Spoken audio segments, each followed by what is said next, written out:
Welcome to Oncology Nursing Update. This is medical oncologist Dr. Neil Love. Today we bring you number 9 in our series of 11 C&E programs from the 2025 Oncology Nursing Society Annual Congress in Denver. Our group has been participating in the ONS Congress for 17 years, and this program focuses on current and emerging novel treatments for the management of non-Hodgkin lymphoma.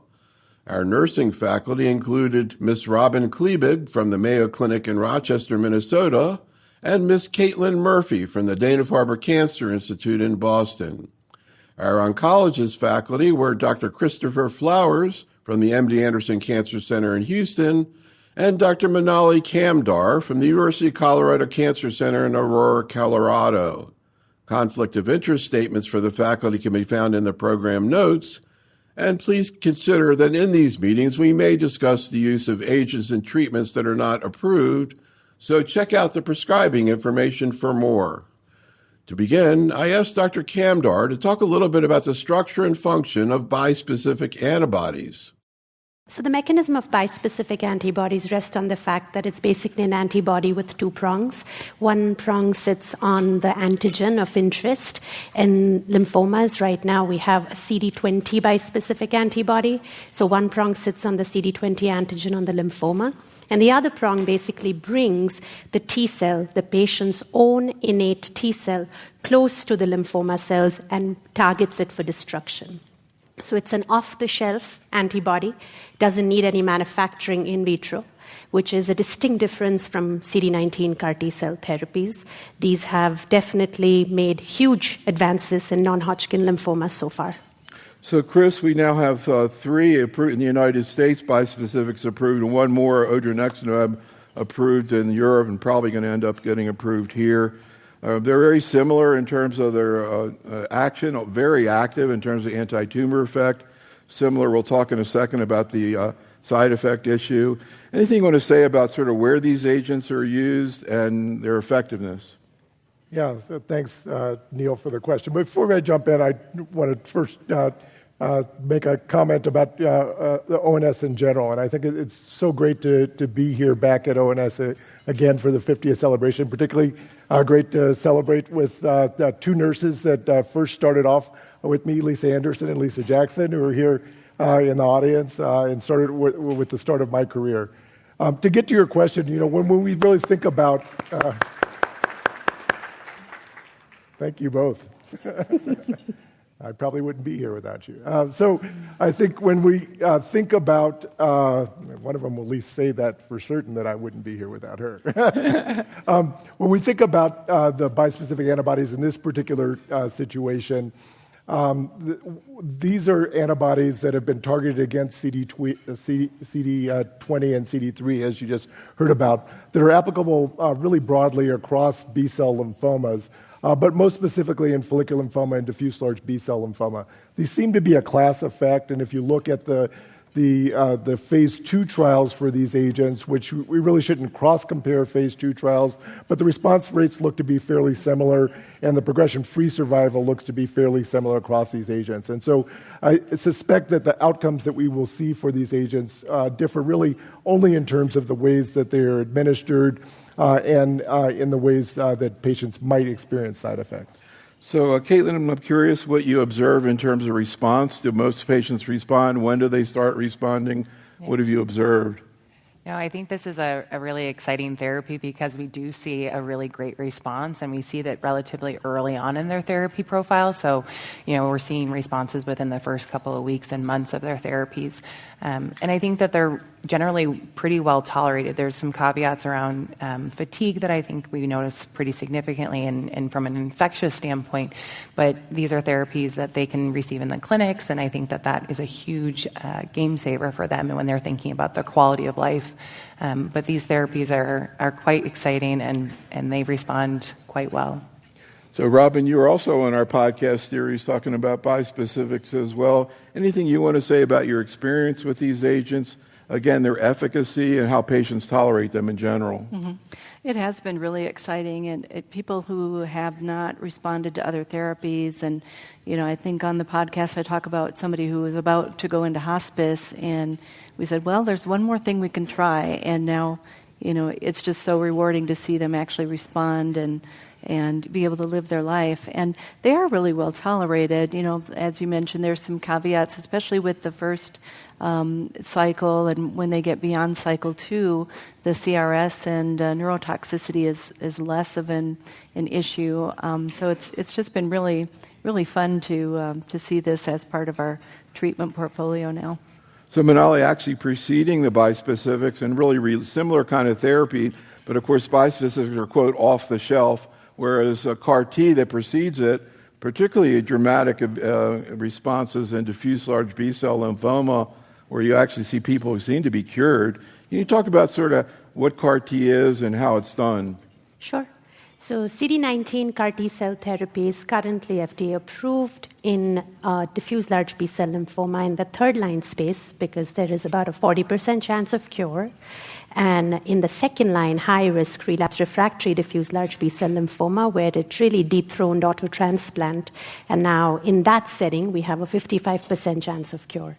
So it's a curative treatment in a highly aggressive lymphoma.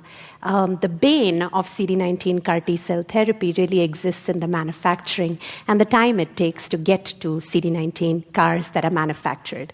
Simply put, this is basically getting a patient on apheresis, which is collecting some blood from them, taking it to the lab, isolating the fighter cells, which are the T cells, and then genetically modifying them to making them super fighter cells.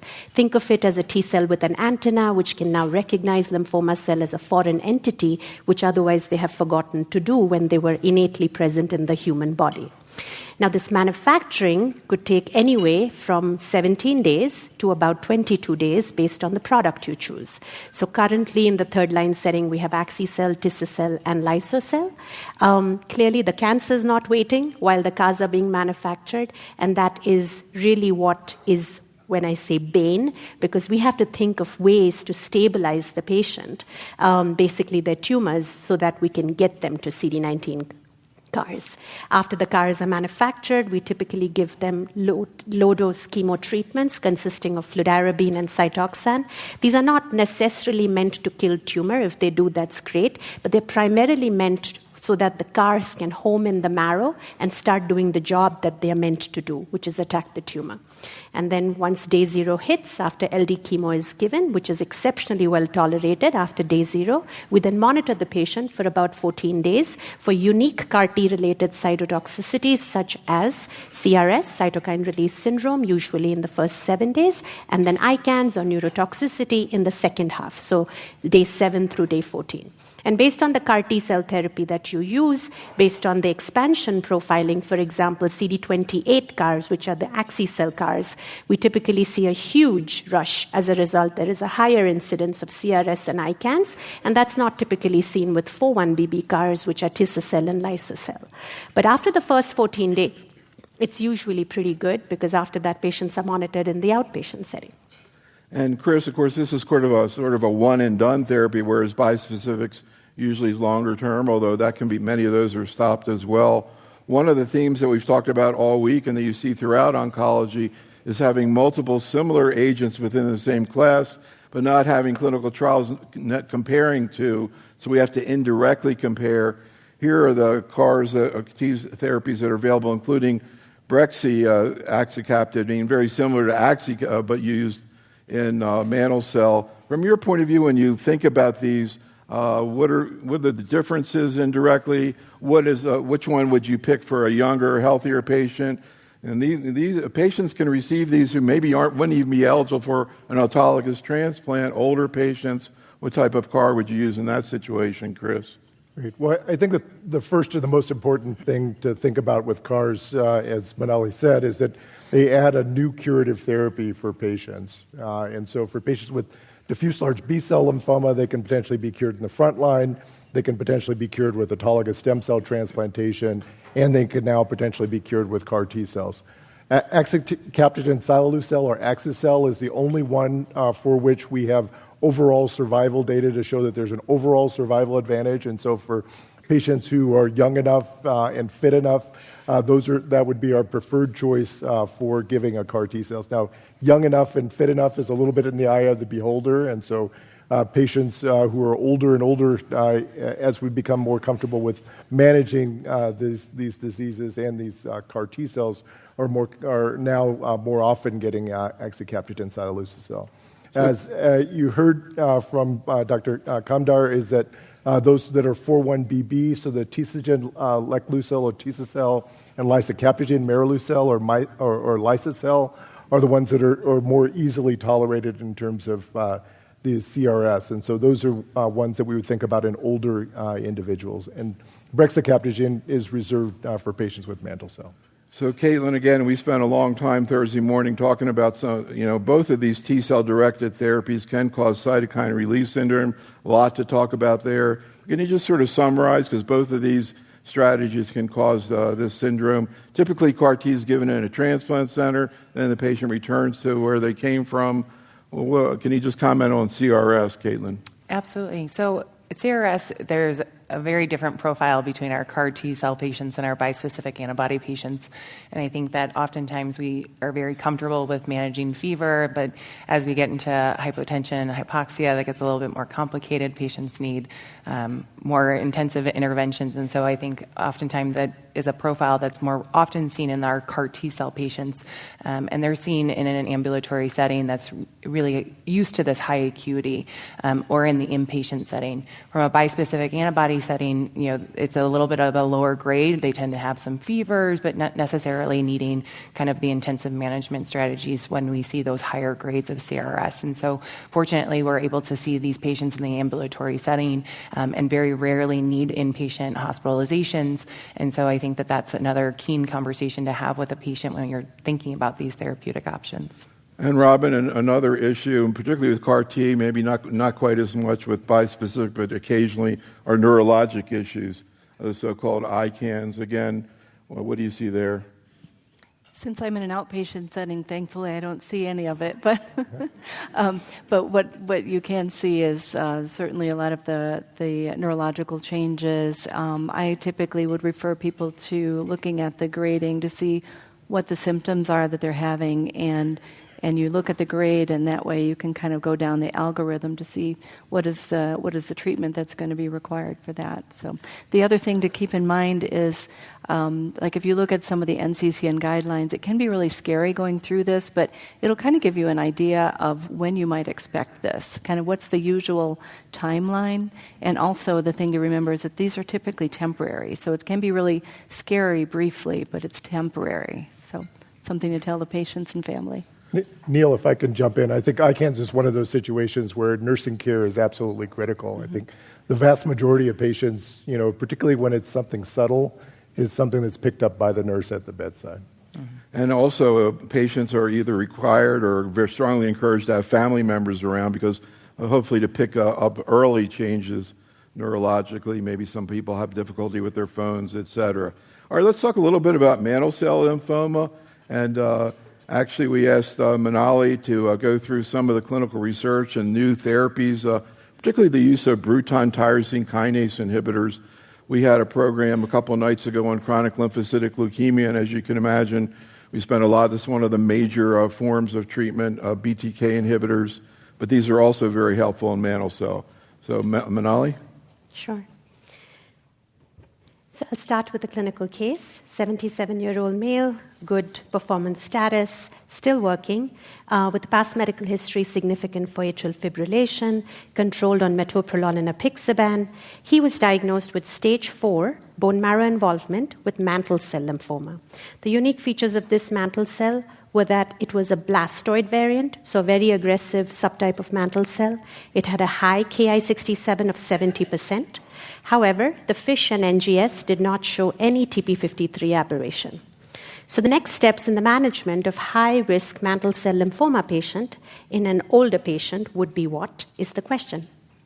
So I'm going to take you through some of the key advances in mantle cell lymphoma.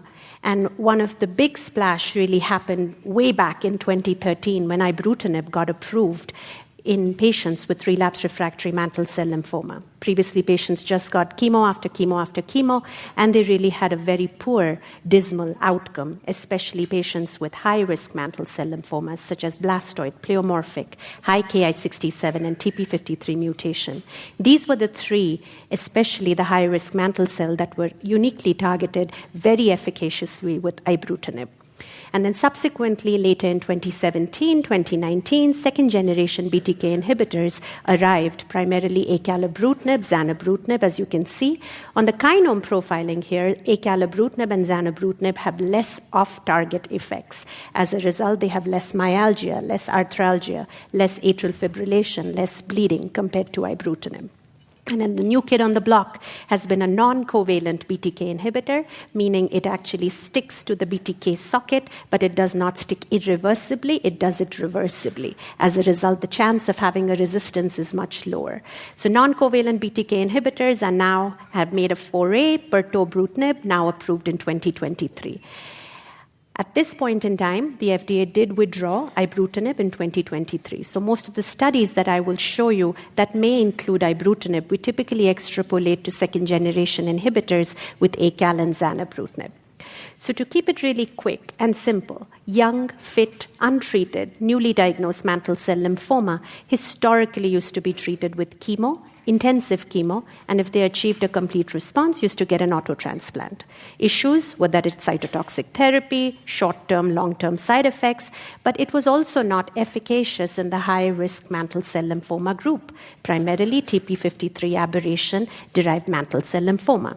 And that's where, in my opinion, the Windows study that was an IIT designed by Dr. Wong made a huge splash in terms of figuring out if BTK inhibitors actually could be used in the frontline setting. So this was a study where BTK inhibitor ibrutinib plus rituximab was used, and then based on responses, they were consolidated with hyper-CVAD. The CR rate was stellar at 77%, with a progression-free survival at 5 years of 67%. What does this trial show? This trial showed us that incorporating BTK inhibitors are absolutely feasible, but still you couldn't quite get away with chemotherapy, and the TP53 mutation patients didn't really have a huge, durable CR. So come to 2023, at last year's ASH, we now have the Triangle Phase 3 results. So what is the Triangle study? In a nutshell, this is a study that randomizes in a 1:1:1 fashion into 3 arms. You have chemotherapy, followed by an autotransplant, followed by rituximab maintenance, versus you have chemo plus ibrutinib with the R-CHOP arm, followed by autotransplant, followed by autotransplant plus ibrutinib, or a completely transplant-free regimen where you have chemo with ibrutinib followed by ibrutinib maintenance. The primary endpoint was failure-free survival, and you can see this was in 2022, made it to the plenary session of ASH, where Dr. Dreiling presented these results of the Triangle study. The failure-free survival superiority was established in the A plus I versus A, which means having ibrutinib helps. And then looking at the second curve, which is failure-free survival of autologous bone marrow transplant versus ibrutinib, you can see that ibrutinib was just as good, if not better. And then most recently, at this year's ASH, we had the failure-free survival demonstrating absolutely no difference between A plus I versus I, uniquely making autotransplant redundant in the first-line setting. Overall survival was no different between the ibrutinib-containing arms. You can see that there is probably a difference in the blue curve. The blue curve is the autotransplant curve. So the key takeaways of the Triangle study is that based on the Triangle regimen, we no longer offer autotransplant to our younger mantle cell lymphoma patients. What are the implications of it? It was done with ibrutinib. We have no longer ibrutinib available in the United States, in which case we typically extrapolate and use second-generation BTK inhibitors. What does it mean for patients who relapse? Could they be retreated with the BTK inhibitor strategy? And then something really unique happened in the TP53 mutation mantle cell lymphoma patients, where Anita Kumar from Memorial Sloan Kettering designed this absolutely fabulous study in a small cohort of patients, an N of 25, but only exclusively TP53 mutation patients with a completely chemo-free regimen. It consisted of zanubrutinib, followed by obinutuzumab, followed by venetoclax, and ZVO, called the Bowen regimen, was given for 24 months, and the key driver was MRD. If you achieved MRD negativity after 2 years, you could stop the regimen. It was absolutely well tolerated. Diarrhea was predominantly the side effect, but it is majority of the times grade 1. Its complete response rate was 88% in a TP53 mutation mantle cell lymphoma. 11 patients have completed treatment, and of the 10 patients where we have MRD data, 8 out of 10 have already achieved undetectable MRD, and they have subsequently stopped the regimen. The 2-year PFS is 72%. Practice implications, it's already on the NCCN guidelines. So for me, when somebody has TP53 mutation mantle cell lymphoma, I either offer the triangle regimen or I offer the Bowen regimen based on a lot of discussion that happens in the clinic room. Again, this begs the question, what really happens when a patient relapses? Could we retreat with the same regimen? Could we retreat just with a BTK inhibitor? Potentially matters on the timing of the relapse, but that study probably has yet to be done. So in the young and fit patients, the ASCT era is over, and I do think now there is the chemo plus BTK era that we have landed into, eventually with a lot of attempts from different investigators going into a BTK alone or a completely targeted regimen era. Moving forward, the elderly and the unfit. Like Dr. Flowers said, it's in the eyes of the beholder. But previously, uniquely, we only had chemo treatments to offer to our elderly folks. And then bendamustine rituximab made a foray and then kind of stuck with us for a very long time. Again, Dr. Michael Wong from MD Anderson made a huge splash with this study called the SHINE study.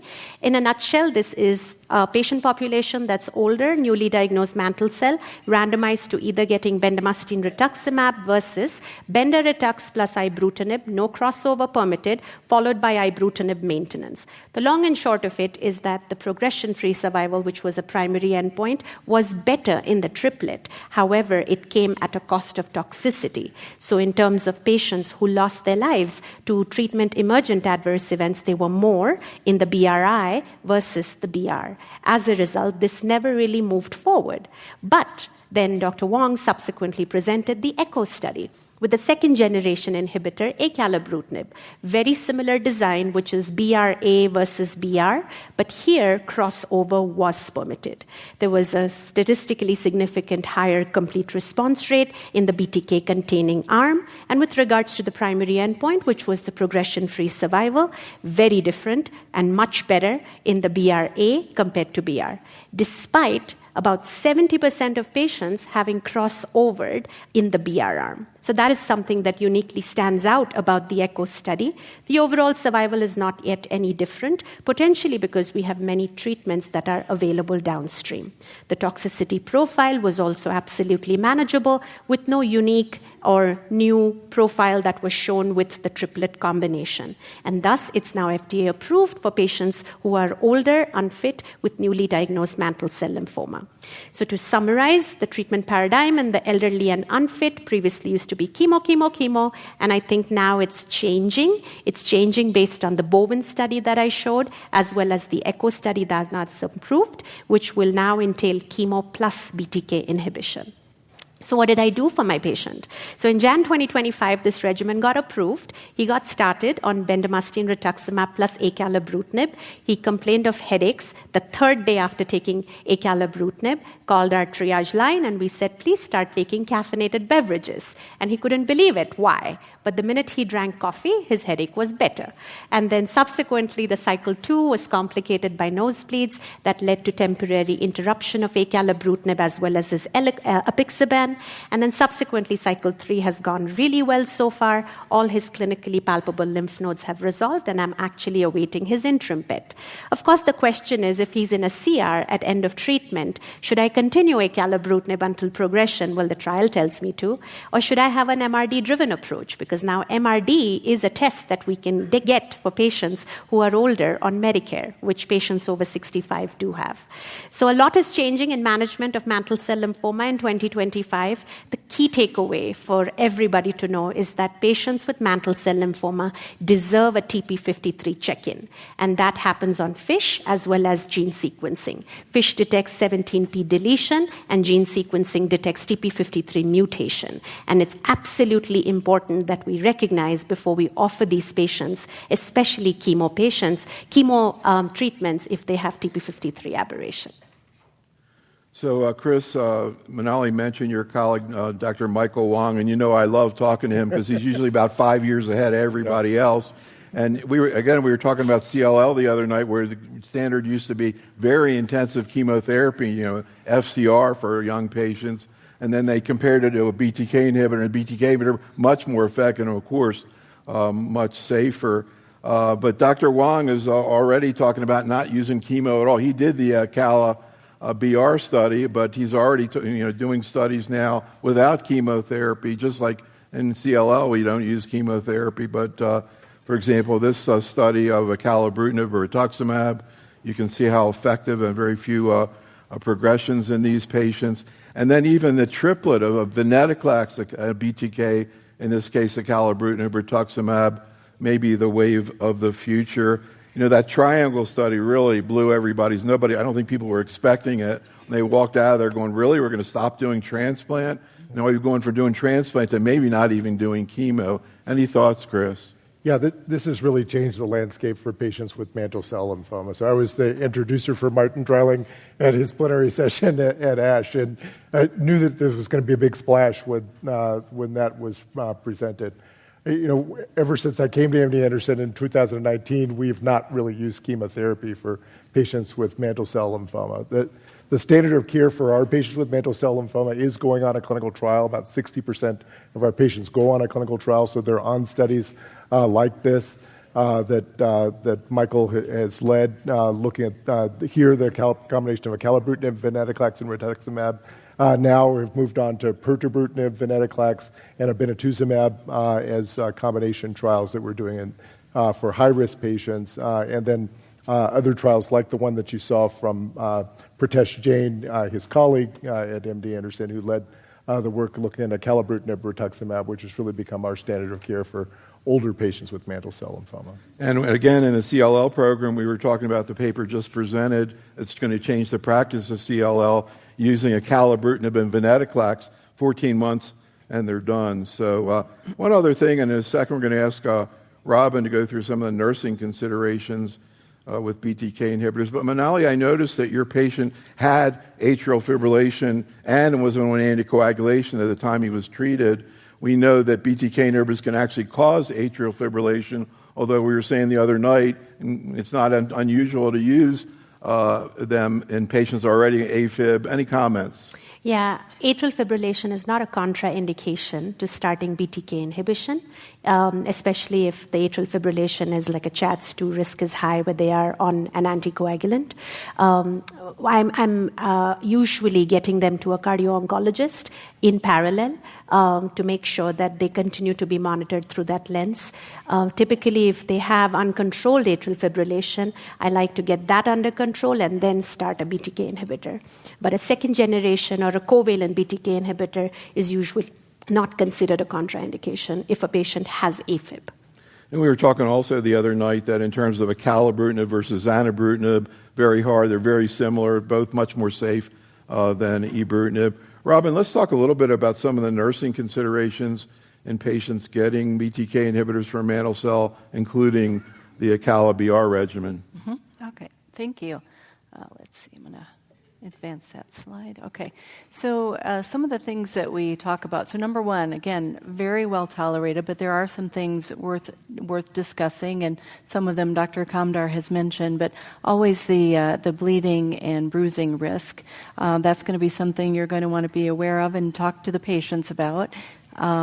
They may need to be told and reminded again that if they're going to have a procedure, whether it's a dental procedure or a knee replacement, they're going to have to hold their BTK inhibitor for a period of time, depending on what the risk is of the procedure.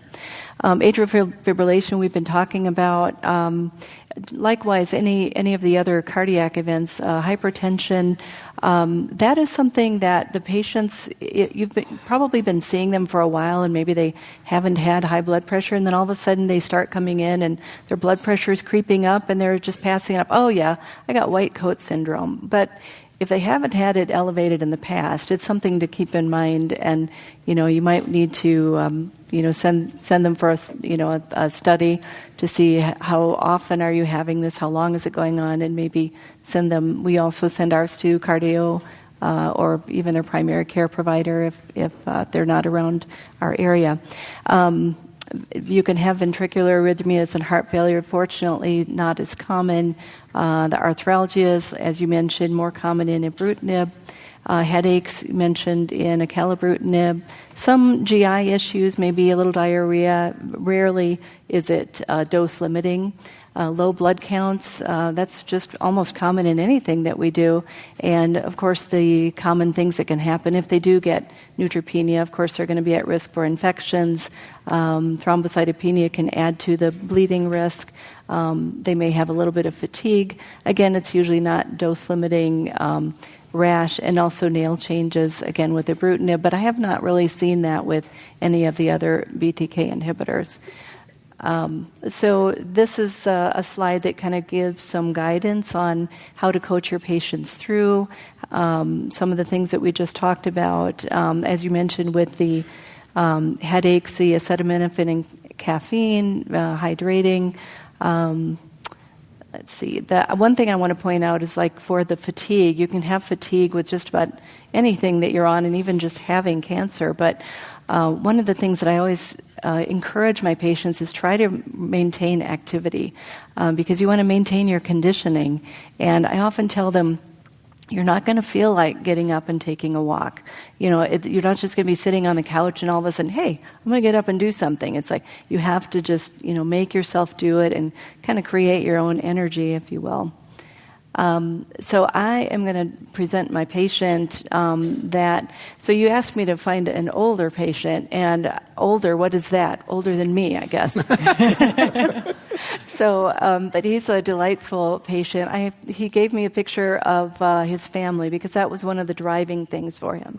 One of the things he wanted me to point out is that, when patients are given this diagnosis, they are Googling it, and they're looking up that, oh my gosh, mantle cell lymphoma, that is not a good prognosis. I am not going to be living for very long. So that really plays into when they're part of the decision of what they want to do for their treatment.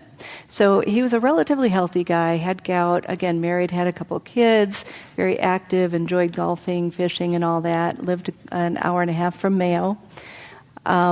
So initially, he actually presented in 2020. He had this lymph node that he palpated actually for a couple of years before he presented. So that kind of tells you a little bit about what mantle cell is like. It can present in an indolent fashion, like this guy did, or it can present aggressively, and it can change over time.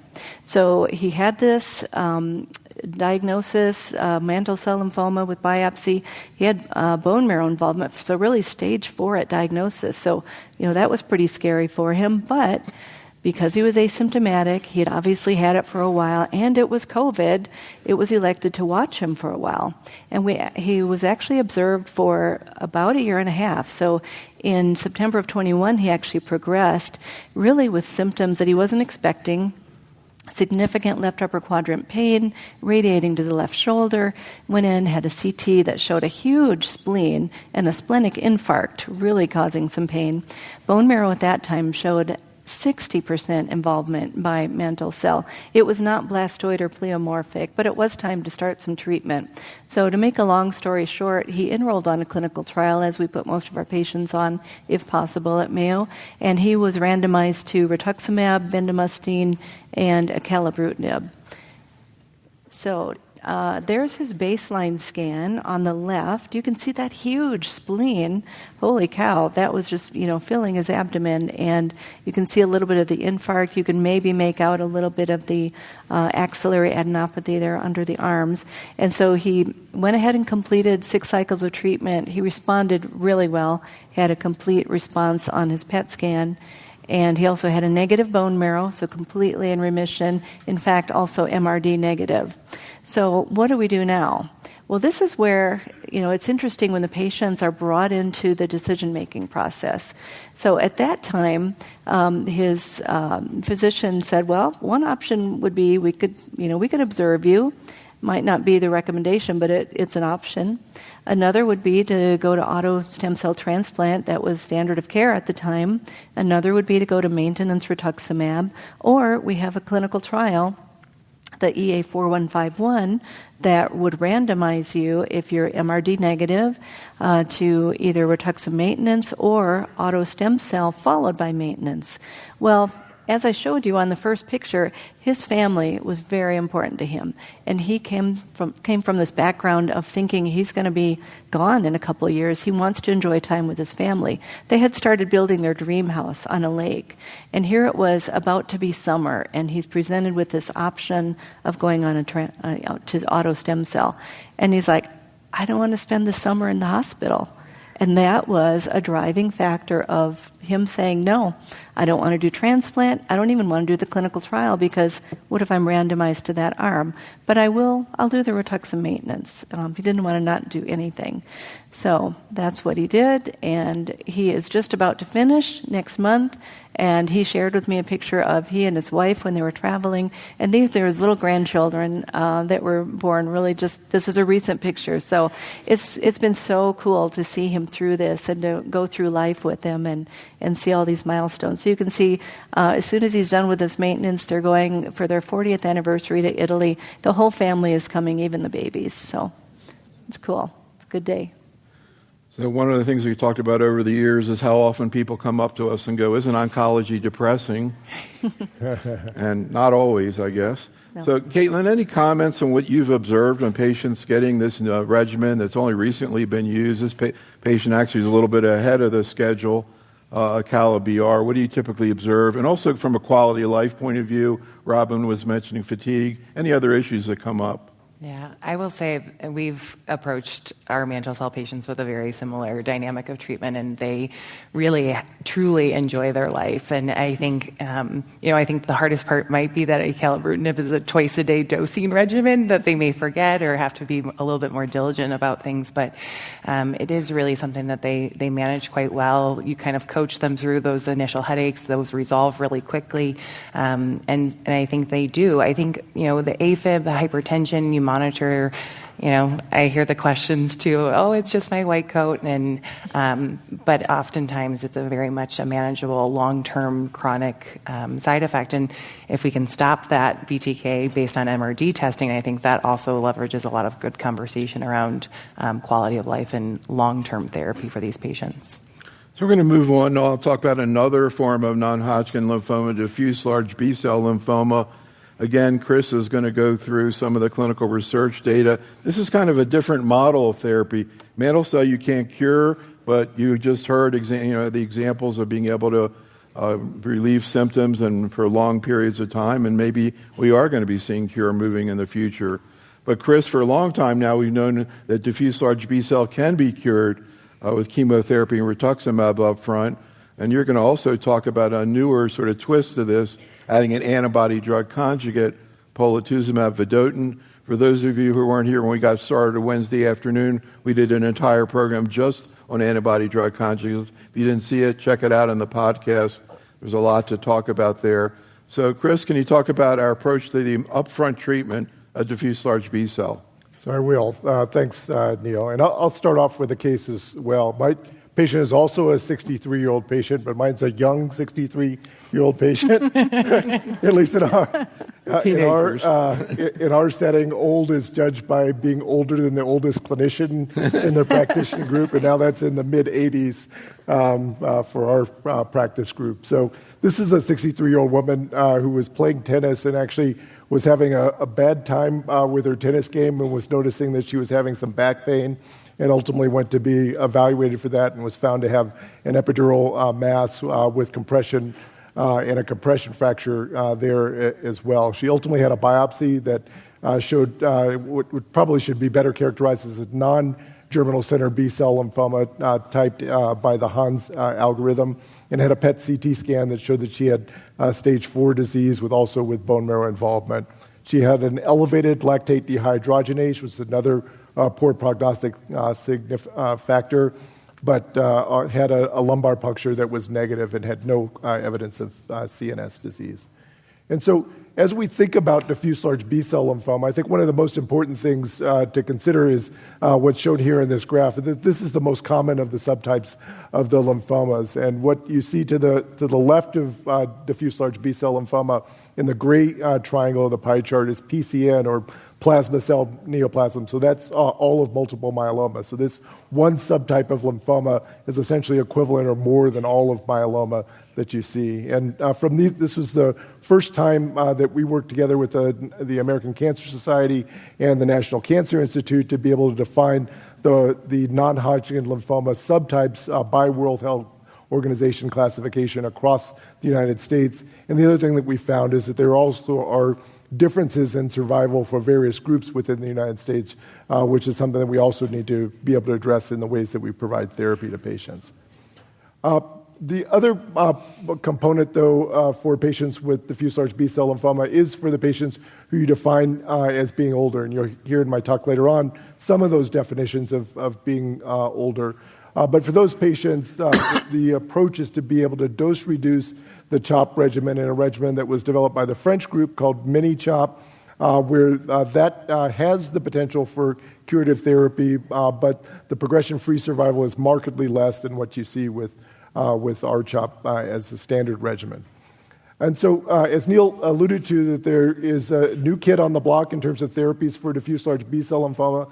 It was first approved in the relapse setting based upon these data, the combination of polatuzumab plus bendamustine rituximab, which was compared in a randomized phase 2 setting to bendamustine rituximab alone, and showed an overall survival advantage. As you see in the cartoon to the left, the polatuzumab vedotin is an antibody-drug conjugate that binds to CD79B.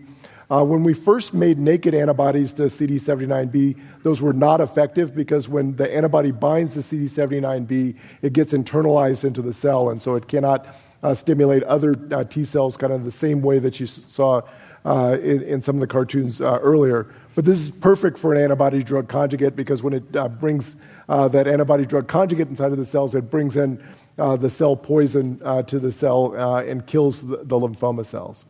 And so that was then compared after the first trial into a second randomized controlled trial that was eventually published in the New England Journal of Medicine that we participated in as one of the U.S. leads, comparing polatuzumab substituting vincristine in the R-CHOP regimen with an R-CHOP placebo in that arm to R-CHOP with a polatuzumab placebo.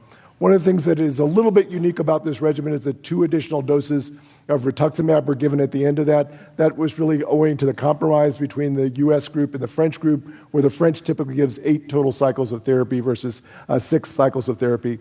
With polatuzumab in the earlier phase trials, we saw that toxicity occurred after 6 cycles of therapy, so only 6 cycles of the polatuzumab were given. And what you see here is that there was an improvement in progression-free survival, which was the primary endpoint for this study, showing that polatuzumab plus vedotin in the R-CHIP regimen showed improvements over R-CHOP. When you look at the safety profile of these 2 regimens, they look essentially identical.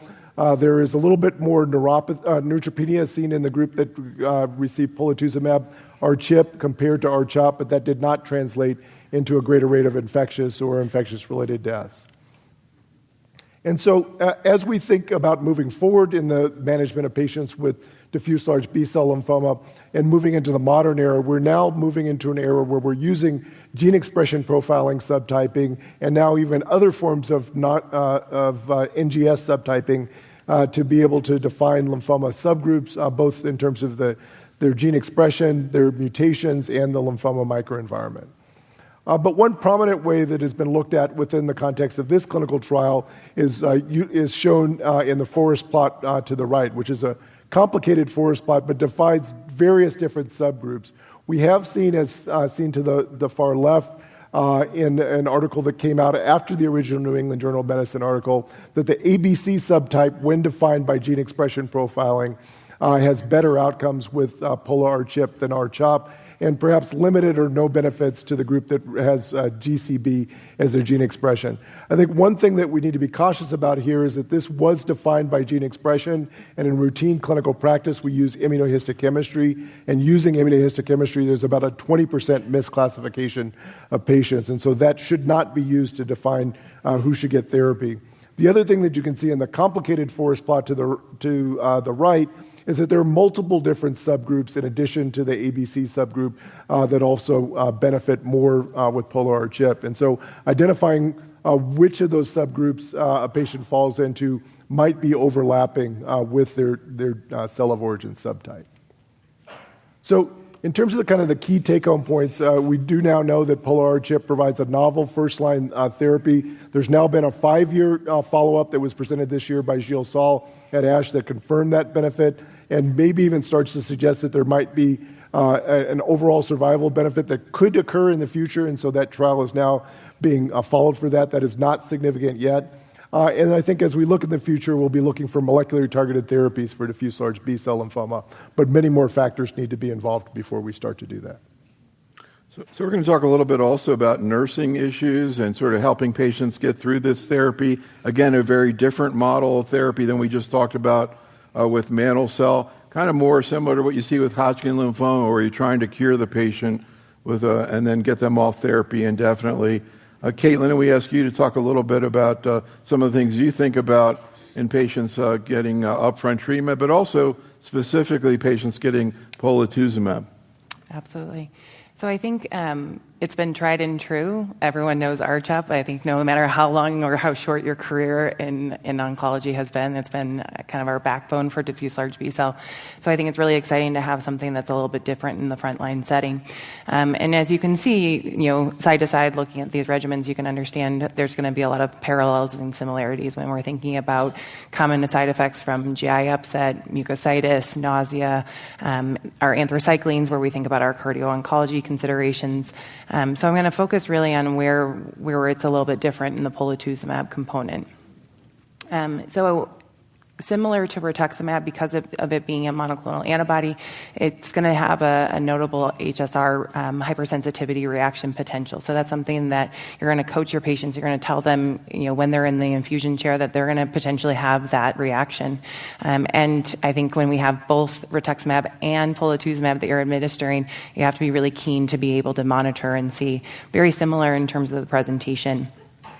As Dr. Flowers mentioned, peripheral neuropathy and febrile neutropenia, these are very classic symptoms that we coach our patients to report. I think that's the other thing that nursing has really been critical around neuropathy, where they're going to kind of be a little guarded with our clinicians and not tell us exactly. Some things that I start to notice, they may not wear earrings anymore. They may not wear bracelets. They may change what they wear to clinic. They may fumble.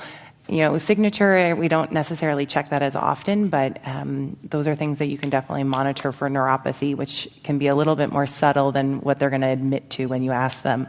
When we think about infections, we're thinking about upper respiratory infections, and then classic hematologic AEs, that lymphopenia with the B-cell depletion of the therapies, it's very intentional, but then opens up a little bit of a different plethora of infectious concerns. GI rates, when we think about vincristine, we always think about constipation. This is a little bit of a different profile when we think about polatuzumab. There's a fair amount of diarrhea, but it's still pretty favorable in terms of that. And then fatigue is pretty classic with this patient population. And so I think encouraging them to exercise, like Robin said, it's very, very hard. And so it's maintaining that. And I think that's a great nursing intervention that you can do. So related to the hypersensitivity reaction, we're thinking about the classic pre-medications. From an infectious standpoint, we're thinking about prophylaxis. We're using those GCSFs, whether it's the long-acting or shorter-acting, because we're moderating some of these concerns around bone pain that they may experience. We think about these opportunistic infections, herpes simplex virus that can reactivate, so we're thinking about the consideration of prophylaxis for the duration of their therapy. In some cases, tumor lysis syndrome can occur for these patients. They may have really bulky nodes that we need to consider when we start to cytoreduce them with these therapies that are so effective that we need to be monitoring their labs for tumor lysis. And then drug-drug interactions because of the mechanisms in that MMAE payload that is delivered with the polatuzumab. Classic 21-day cycle, 6 cycles is what we've talked about. And, in terms of the infusion, these are lengthy infusions. They're spending lots of time in your chair. But the nice thing is that if they tolerate that first infusion, and they may need some breakthrough support with additional reaction medication management, but oftentimes they can get into that shorter infusion, which I think is also favorable.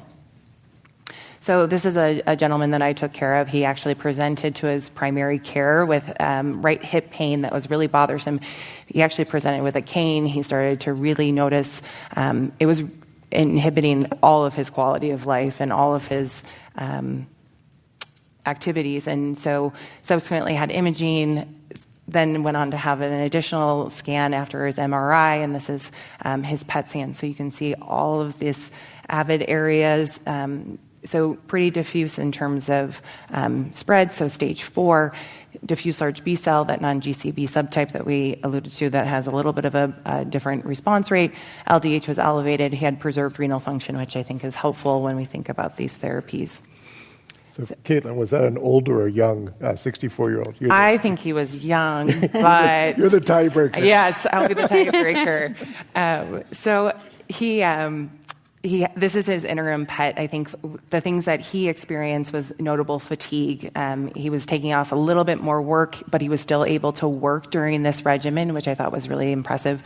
He had some mild nausea. We had a pretty robust antiemetic regimen, but he did have neuropathy, and that was something that he wasn't quite sure if it was maybe related to his arthritis. He was, some of this had kind of paralleled his presentation with some of these symptoms, but it was having more of that numbness, more of that tingling, trouble with texting, things like that.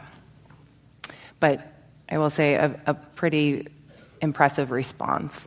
And then he went on to have the 3 additional cycles, and this is his end of treatment. And when he came back, he's like, I'm glad that I stayed as active as I was, because that was something that he mentioned improved his fatigue. And then the neuropathy did improve after stopping therapy and finishing his regimen. So I think that that's also something when we're talking to our patients, it's cumulative and it can build and build and build, but unfortunately there comes to a point where it doesn't recede. And so I think being really transparent with your care team, but also that it can get better. So fortunately, it looks like this man may be well on his way towards cure. Curious, Robin, when you kind of take a step back and look at what patients go through, what they went through before with R-CHOP, and now these patients getting POLA-R-CHP, the difference in terms of efficacy wasn't that great, but we talked about hazard rates the other day. Chris was saying hazard rate of 73.73. What that means is at any given point in time, 73 minus 100, 27% less chance that he would progress or that anyone would progress. So, not 100% better, but significantly better. Does it come at a cost? Globally, Robin, how do you see these patients tolerating treatment? Actually, I would say I see them tolerating it a little bit better symptomatically as far as what they're feeling. I think the most notable thing I've noticed, because you have patients with constipation with vincristine, even bowel obstruction risk, and that really impacts their day, for about a whole week or so. And I have not seen the constipation. I haven't even really seen that much diarrhea, but it's almost, you'd almost rather have a little loose stool rather than being constipated and having all that.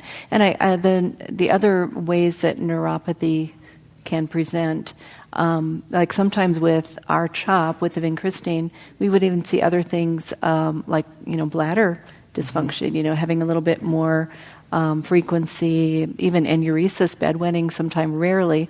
The voice, the effect that it has on the vocal cords, I haven't seen a lot of that. So I would say in general, we see better tolerance with the polatuzumab. Chris? Yeah, I think one of the things that is meaningful about this regimen compared to R-CHOP is that while there's not that dramatic a difference of a progression-free survival and no overall survival difference, that's in part because there are many other ways that patients with diffuse large B-cell can be cured. And when you look at the particularly the 5-year follow-up, there were fewer patients on the Polar chip arm who needed to have an autologous transplant, fewer patients who needed to have CAR T-cell. So they were actually cured in the first line without needing those additional therapies to be cured, which obviously is a great benefit for patients and their families. So a few words about those patients who do relapse after this primary therapy, whether it's R-CHOP or Pola or CHIP. And of course, bispecifics and CAR T are a very big part of therapy. Typically, that's what we'll be talking about now, but we wanted to focus on other approaches because there are many others. And there are many patients not eligible for CAR T. A lot of patients, they may be in their 80s or have comorbidities, even bispecifics. And so there are many other agents that can be used that can be effective from a palliative point of view. We're going to talk a little bit about an antibody-drug conjugate, another one, loncastuximab tesirine, that's used as one of the therapies. We'll talk about others as well. But Manali, can you talk a little bit about Lonca-T and some of the other treatments used for patients beyond CAR T and bispecifics? Sure. So let's start with a clinical case. 65-year-old male, good performance status, past medical history significant for coronary artery disease, stent in 2009 on aspirin. He was diagnosed in 2023 with stage 3 diffuse large B-cell lymphoma. It was GC subtype, and he subsequently got treated with R-CHOP and achieved a complete response. His complete response was documented in August of 2023. Unfortunately, within a year, so that's June of 2024, he was diagnosed with a biopsy-proven relapse stage 3 diffuse large B-cell lymphoma. And because he was a high-risk second-line relapse, he underwent apheresis per standard of care. He got bridging chemo with R-GemOx and then received CAR T-cell therapy with Lysocell in August of 2023. His course was complicated by grade 2 CRS, from which he fully recovered. At day 90, his PET was a complete response. This was in November 2023. Now, 6 months later, he now has a relapse in February of 2025, and it is biopsy proven, and it's very important to check the biopsy for CD19 and CD20. CD20 because we have CD20 bispecific T-cell engagers that we can offer these patients that have an excellent response rate, but in his case, the tumor biopsy was negative for CD20. It remained positive for CD19. He was completely fine with regards to functional status, counts were normal, so how would we now move forward with next steps? So with that, I'll first start with this treatment algorithm for patients with relapsed refractory diffuse large B-cell lymphoma in 2025. If patients have relapsed after one line of treatment, we no longer ask what's their performance state. We basically say, when do they relapse? If they relapse within 1 year, then the answer is CAR T-cell therapy. However, if they relapse more than a year out, then we look at transplant eligibility, and if they remain transplant eligible, then offer an auto-transplant. If patients relapse with diffuse large B-cell lymphoma and are in the third line setting, then we typically see if they have been exposed to CAR T, in which case we go to CD20 bispecific T-cell antibodies. But there is a new problem that we are dealing with in 2025, which is there are patients who are CAR T-cell therapy and bispecific antibody exposed or ineligible or not able to get it. So what about those patients? How do we manage those patients? What are the treatment options for those patients? And with that in mind, this is loncastuximab tesirine. For simplicity, let's call it Lonca-T. This is an antibody-drug conjugate. You've had a whole session on ADCs, so you know that this is a targeted chemo. Basically, the linker attaches to a chemotherapy. Here, the chemotherapy is a chemo called PBD that causes cell destruction and tumor lysis. The target is CD19. So this antibody binds to CD19 and then releases chemo just to the tumor cells. This is the LOTUS-2 study. This is the pivotal phase 2 study that got Lonca-T approved. The primary endpoint was overall response rate by an independent review body, and a total of 145 patients got enrolled if they had received 2 or more prior lines of treatment. I would like you to look at the median age. The median age is 66 with a range of 23 to 94. So we are not ageist. If patients have a good performance status, we give them treatment if they want treatment. Median line of treatment, 3, with a range of 2 to 7. About 20% primary refractory, and 10% of patients had been exposed to prior CD19 CARs. Now, all of these patients had to have CD19 expression in order to get enrolled on this clinical study. Lonca is given as an IV infusion. Remember, steroids are your friend when you talk about Lonca-T, as well as for side effects that may happen because of Lonca-T. So there is a steroid pre-medication that we give, and these cycles are repeated every 21 days for up to 1 year. This is the final efficacy result at a median follow-up of about 8 months. You can see in a heavily pretreated population, the overall response rate was 50% with a complete response rate of 24%. And the median time to this response was actually 41 days. So it's very quick. And then you're beginning to see all of these curves, not only in the general population, but in lymphoma, you will see a lot of us investigators look at what happens to patients if they achieve a CR. Do they maintain the CR? Is the CR durable? And the answer is yes. For the whole population, the 2-year progression-free survival was only 30%, but if they achieved a CR, the 2-year progression-free survival was 73%. And with regards to the median duration of remission, it was about 13.4 in the whole population, but if they achieved a complete response, it had not been reached. So it's a really uniquely efficacious drug. However, when it comes to safety, I have pointed out on some of the key unique toxicities that you can see with Lonca-T, particularly increased GGT. In my opinion, it's just a number. I look at it and I move forward, but the things that are actionable are the peripheral edema. This is absolutely something that can happen. We interrupt the drug, we give diuretics, give steroids, and it's complete resolution. The same goes for pleural effusion. The most important, I live in Colorado, lots of patients with photosensitivity. So not just sun protectants, but have to wear hats, even if it means it's the winter. So these are some of the management pearls around loncastuximab. A big question in the field is, what does Lonca do if you have received prior CARs? And is Lonca something that I can do before I can give a patient CARs as subsequent treatment? So in terms of data that says, what if somebody has received lysocell or axicell like our patient has and has now relapsed? And from that setting, we have 2 studies, one from the LOTUS-2 study, which basically says that the response rate does not matter. And then there is the multi-center retrospective study that was led by Narain Epperla, who also showed that the responses are preserved. So if somebody receives CD19 CAR-T and they continue to express CD19, I would give them Lonca-T.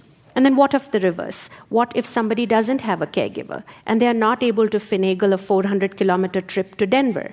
In that case, could I use Lonca-T until they finagle a social caregiving plan for CD19 CAR? And the long and short of it is, based on retrospective analysis as well as a CIBMTR study, we can say that we are able to offer them provided they continue to express CD19. So what did we do for a clinical case? Like we discussed, the tumor biopsy post-CD19 CAR was CD20 negative. So I could not offer this patient a CD20 bispecific T-cell engager.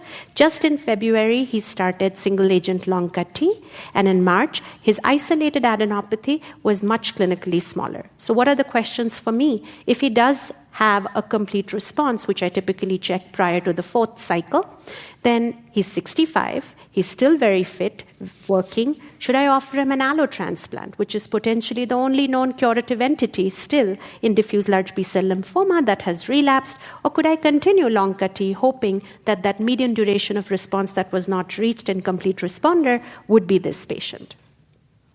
Curious how he's tolerated therapy, and is he outside a lot? Has he been able to avoid the sun exposure? Is he using sunscreen and hats? Yeah, that's a great question. This patient is actually triathlon because in Colorado, Wow. even an 80-year-old, they're fitter than I am. So despite me telling him that please be very aware, he's like, I chap like the sunscreen all over, and I'm fine. I'm just going for it, and he's gone for it. I'm sure he's very happy to be in such a great remission. All right, Robin, let's talk about some of the nursing considerations in this situation. All right. Let's see. So a lot of this, I'm just going to kind of hit the high points because I think Dr. Kamdar mentioned it quite a bit. But of course, this is for patients with relapsed or refractory that have had at least 2 cycles of or 2 regimens of other systemic therapy. The response rate, sometimes I hit on that if they're interested in talking about that. Again, going over the antibody drug conjugate, that this targets the cell and releases this into releases the drug into the cell, and then the chemotherapy component causes DNA damage to lead to that cancer cell death. We talk about what the regimen looks like. So it's given every 3 weeks. It's an outpatient infusion over 30 minutes. In the first 2 cycles, you get a certain dose, and then subsequent cycles, the dose actually drops.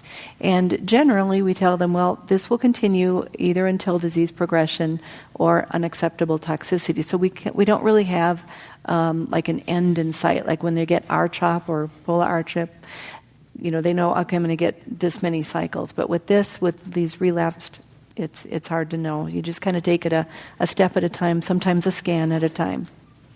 So again, some of the side effects we talked about is nausea, fatigue, again, the low blood counts. A lot of these things are very common in many regimens.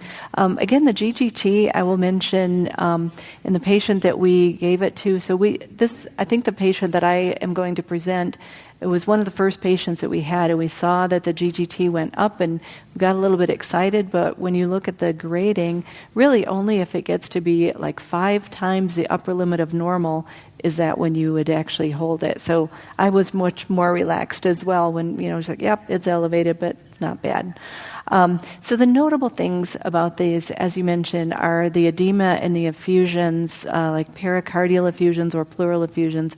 We don't normally expect that with other regimens, so this is something really to be mindful of watching for symptomatically. And then, as you mentioned, the severe cutaneous reactions. So I can't say enough about making sure that the patients understand that they should be taking the dexamethasone, typically starting a day before and continuing it for 3 days, and then, of course, wearing the sunscreen and sun protection. So this, again, as far as the nursing, always we're monitoring labs, whether it's CBC values, chemistry values, the symptoms related to the effusions or fluid retention, and some other things. So I'm going to go into my patient who, this was a number of years ago. He was 74. He was older than me. And he was very sick. You look at his past medical history, chronic ischemic heart disease, had a LAD stent, an ICD, unstable angina, factor V Leiden, on all kinds of anticoagulants, warfarin, clopidogrel, etc., diabetes, COPD, Parkinson's, and by the way, he had low-grade lymphoma in the past. So he had rituximab 15 months prior.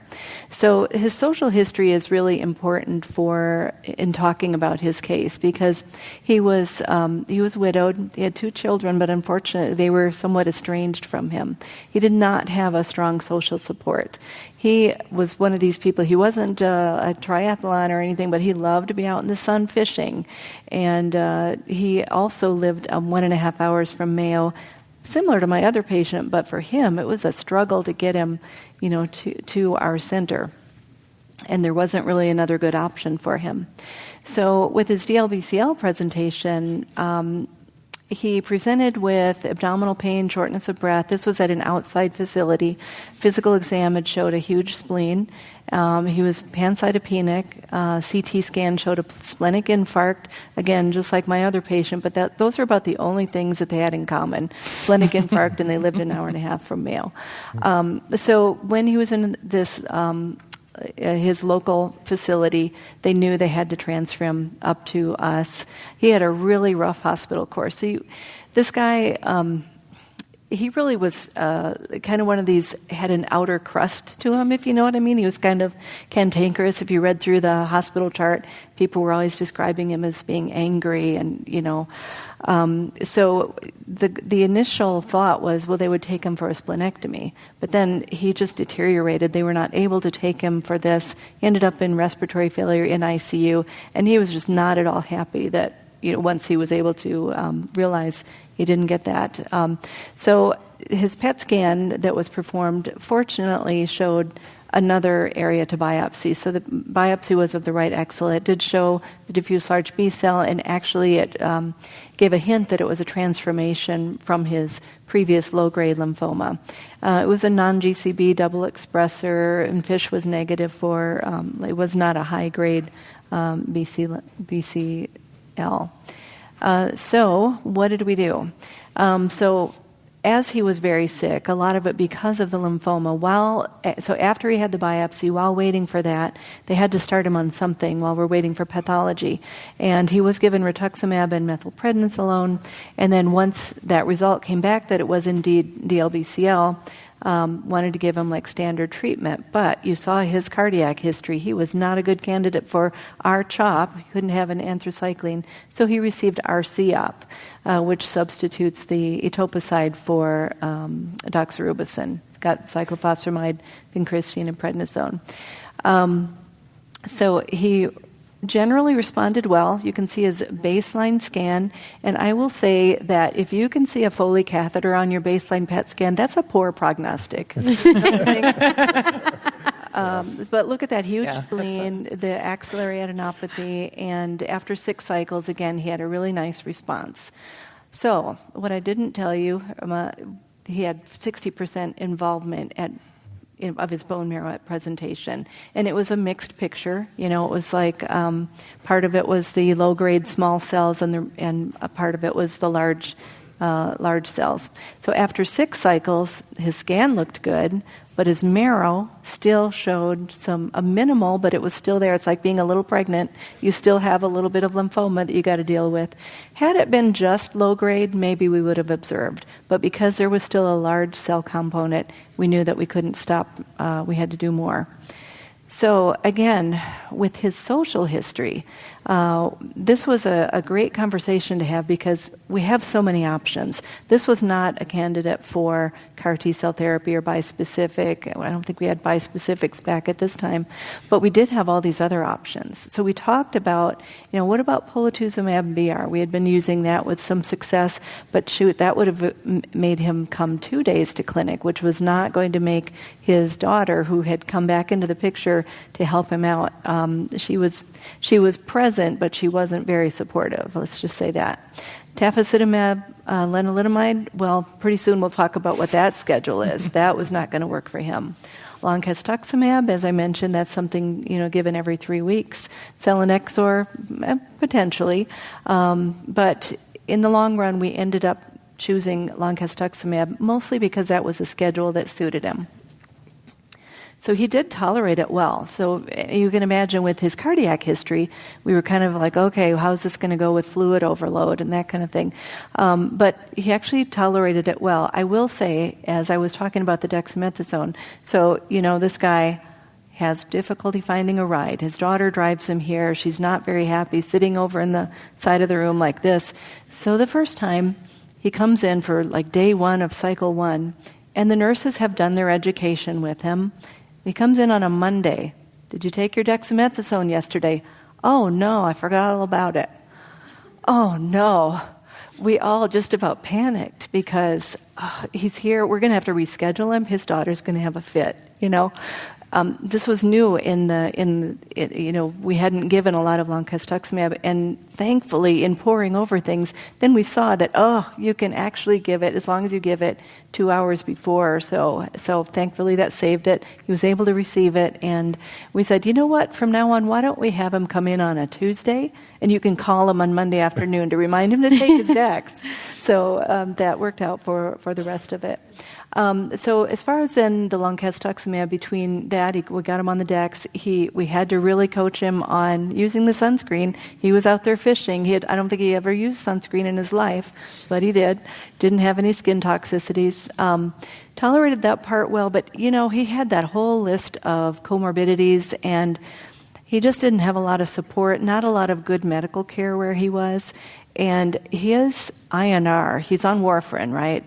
It would just be randomly crazy. It would be like 10 or 15 or something. He would end up with GI bleeds in and out of the hospital, COPD exacerbation, and cardiac issues. So after 6 cycles, we didn't have to repeat a PET because it was negative, basically. We repeated his bone marrow. It was negative, and we said, this is it. You're in remission. Let's just see what happens. And unfortunately, as you see at the bottom, he did expire about 6 months later, but he didn't die of lymphoma. He died of COPD, heart failure, and, so. That's life, but what an amazing story. Yeah. All right, we're going to finish out. You mentioned tafasitamab, which has been used a lot for diffuse large B-cell lymphoma in a relapse setting. Now, more recently, in the last few months, there have been reports of benefits in follicular lymphoma. So, Chris, can you talk a little bit about the use of tafasitamab in diffuse large B-cell as well as follicular?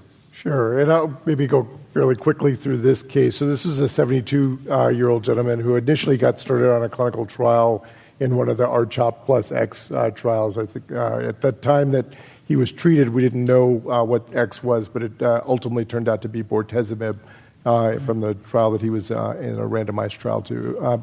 But unfortunately, he relapsed about 28 months after that. He received an autologous stem cell transplant at that time, and then relapsed again and received CAR T-cell therapy in the third line.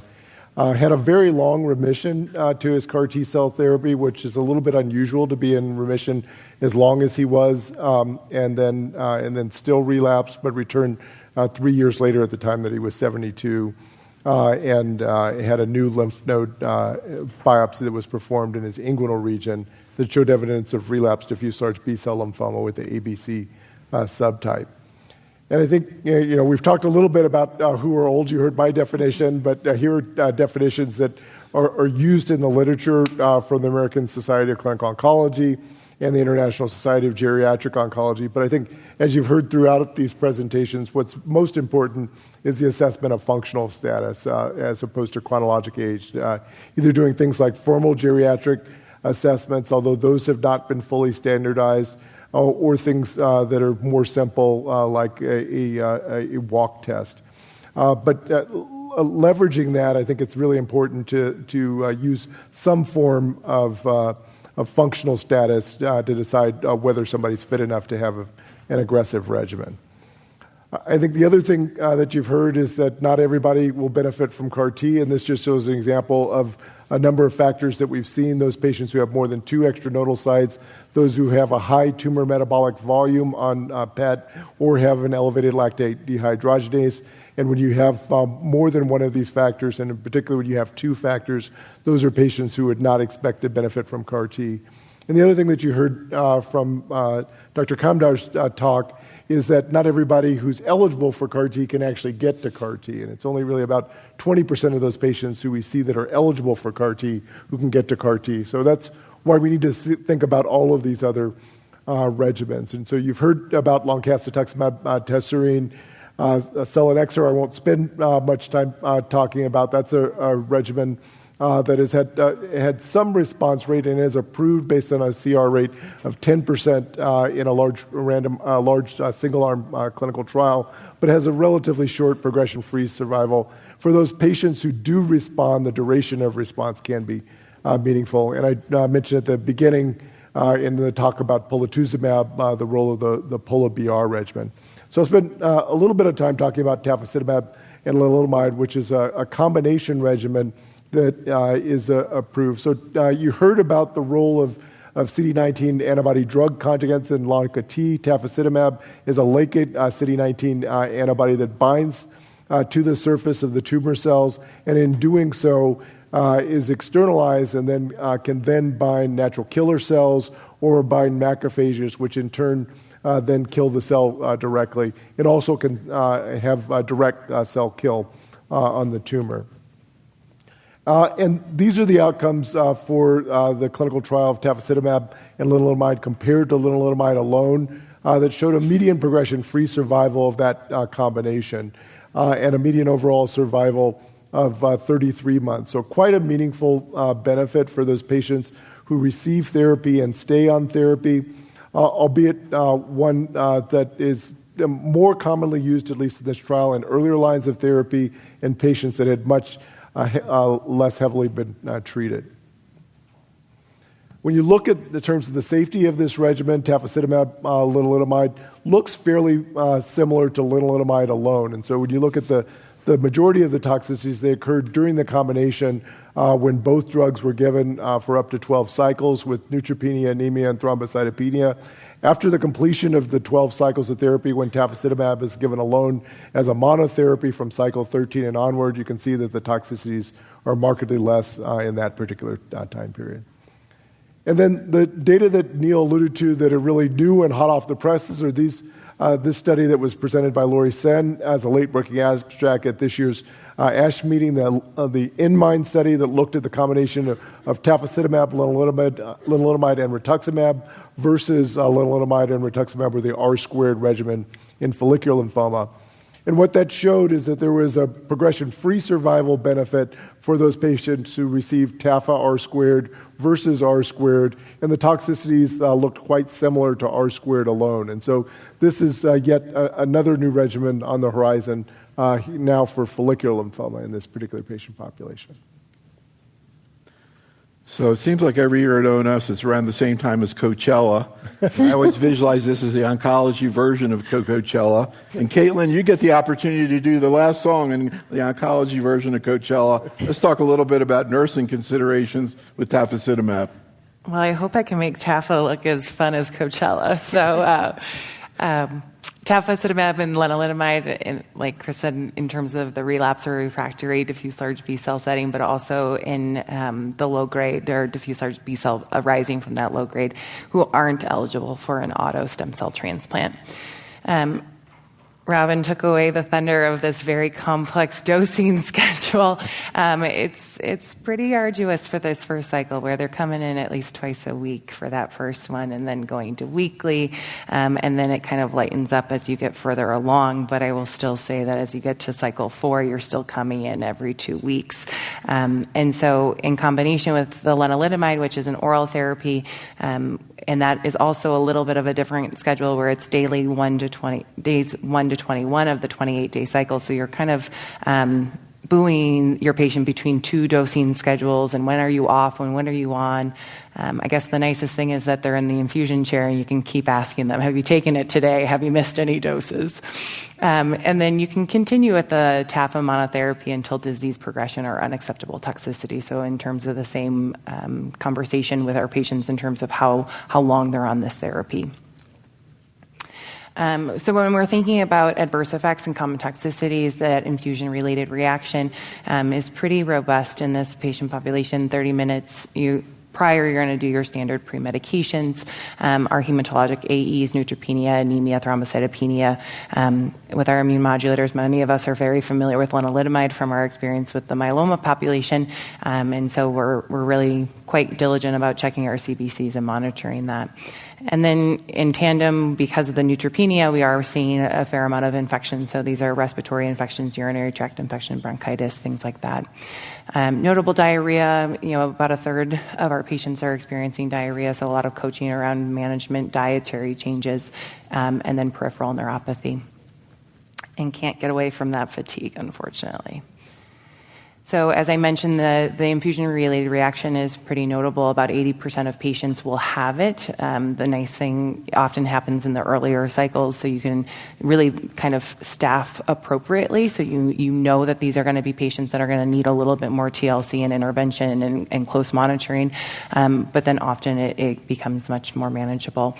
You're monitoring their CBC because of those cytopenias that you're concerned about. And definitely this is when the education around neutropenia and signs of infection, where you're constantly saying if you have a new cough, burning with urination, new skin lesions, anything like that, that they may kind of downplay or discredit, this is something that you're going to be asking about.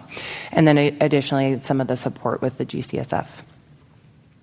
Lenalidomide, just as a reminder, the REMS program, obviously when we're talking about contraception, we can't be ageist. This could be a consideration for our entire adult patient population that we utilize these therapies for. And then we also want to take into consideration the risk of DVT and pulmonary embolism. So you're thinking about an antithrombotic. In our older adult population, they may be on anticoagulation for a multitude of other cardiovascular reasons, but just making sure that they're on a baby aspirin if they're not already on something in tandem. And then again, with the cytopenias, when we're thinking about prophylaxis for this patient population where they're going to run into these more commonly herpes simplex, shingles in that way. So I'm going to present a case of a woman who's 72. She had a notable history of IBS, hypertension, hyperlipidemia, arthritis. She presented with weight loss and bloating. She underwent a CT, which had a pretty notable 5 by 5 centimeter retroperitoneal mass and an SUV of 12 and some scattered pulmonary nodules. So we went forward, got that biopsy, was consistent with the diffuse large B cell. She received 6 cycles of R-CHOP. End of treatment PET still had some of those lung nodules, which we can sometimes see and kind of continue to follow as we bring patients into surveillance. Then we're in this midst of surveillance, and unfortunately with intermittent, she had some of these waxing and waning cervical nodes on presentation, but they went away, they came back, and oftentimes we can see that in some of our patients, especially if it's something that may have been indolent and a transformation. So subsequently in 2024, she really had these cervical nodes, and we kind of said, let's see if we can get a biopsy, and that's when that biopsy was consistent with diffuse large B cell. So when we thought about her treatment considerations, hers was more about location of care, and so she really, didn't want to go to a larger medical center. She was at our regional campuses and really enjoyed having a 5-minute drive to clinic and not dealing with parking at the main campus. And also for caregiver support, you saw that complex regimen. You knew how many times she was coming into clinic for those visits. And so it was something that she was able to rotate, between family members and neighbors. It was only a 5-minute drive. It wasn't a big ask for her to be able to get that kind of support.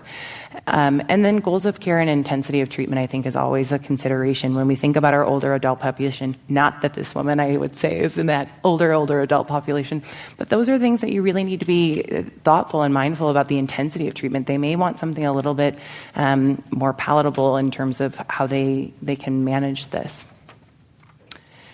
So as I mentioned, that community-based setting, not a change in location of care. Sometimes that can happen where they really grow fond of the team that's been caring for them over many years. And so I think that that's another component of this.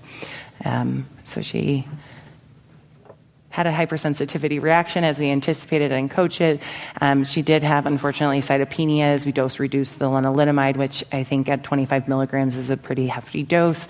She was able to maintain on a dose with a dose reduction.